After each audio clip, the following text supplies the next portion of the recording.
प्यारे बच्चों, आज हम आपको सांख्य दर्शन के बारे में बताएंगे कि हमारा जो बीए जो तृतीय वर्ष है उसमें सांख्य दर्शन के ऊपर एक अलग से प्रश्न पत्र है जिसका नाम है सांख्य कारिका।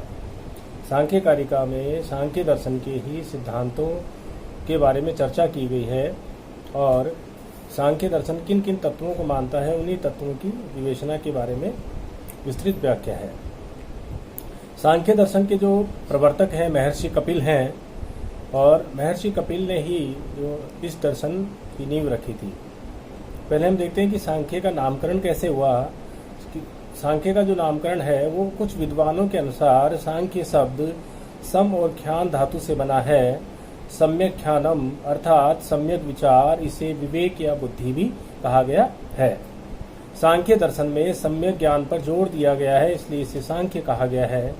सम्यक ज्ञान का अर्थ है पुरुष और प्रकृति के बीच की भिन्नता का ज्ञान। दूसरा जो अर्थ है सांख्य का वो संख्या के संदर्भ में भी किया जाता है।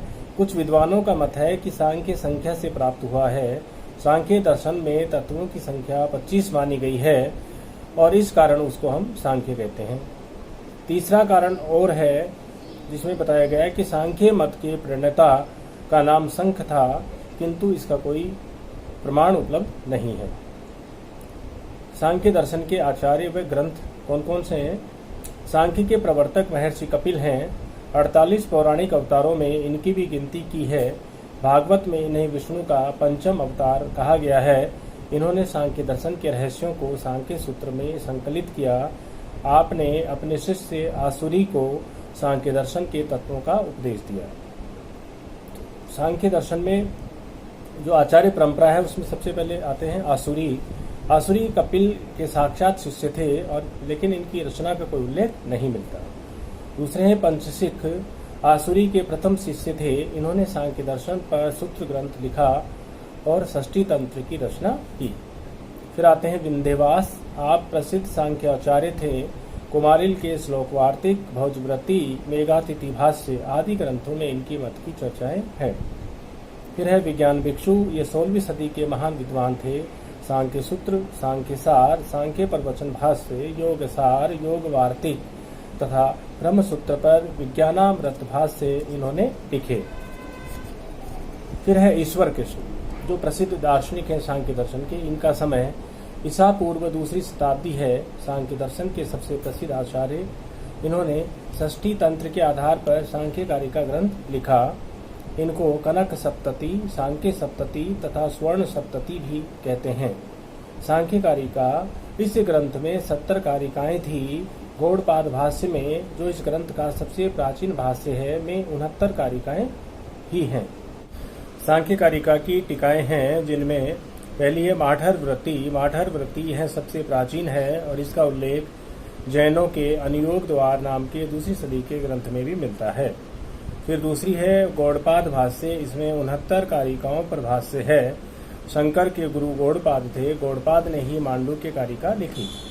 तीसरी है जय मंगला। यद्यपि इस टीका के संपादक डॉक्टर हरदत्त शर्मा ने कहा है कि इसके रचयिता शंकराय हैं, किंतु यह सत्य प्रतीत नहीं होता क्योंकि इस टीका के प्रारंभ में बुद्ध को मंगलाचरण में प्रणाम किया है, जिससे मालूम होता है कि इसका लेखक बौद्ध विद्वान शंकराय था। चौथी है चंद्रिका। नारायण तीर्थ 17वीं सदी के इसके रचयिता हैं। वाचस्पति मिश्र की तत्व कौमुदी की यह अनुयायी ने टीका मालूम होती है।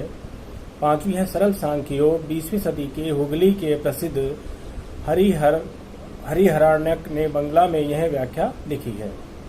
फिर है तत्व कौमुदी। वाचस्पति मिश्र ने सांख्य कारिका पर तत्व कौमुदी व्याख्या लिखी है, किंतु इन्होंने न्याय भूमि की दृष्टि से लिखा है और आप मिथिला के बड़े विद्वान थे। सातवीं है युक्ति दीपिका। इसके रचयिता का नाम अज्ञात है। फिर है सुवर्ण सप्तति शास्त्र। यह सांख्य कारिका पर परमार्थ की टीका है। पंडित अय्यर स्वामी शास्त्री ने इसे चीनी भाषा से संस्कृत में अनुवाद किया है। इसका मूल संस्कृत ग्रंथ उपलब्ध नहीं है। इस टीका में 75 कारिकाएं हैं। इन उपरोक्त ग्रंथों में केवल ईश्वर कृष्ण की सांख्य कारिका मात्र सांख्य का प्रामाणिक ग्रंथ माना गया है। शंकराचार्य आदि विद्वानों ने भी इसे ही प्रामाणिक माना है। अतः सांख्य दर्शन का विवेचन इसी सांख्य कारिका के आधार पर किया गया है।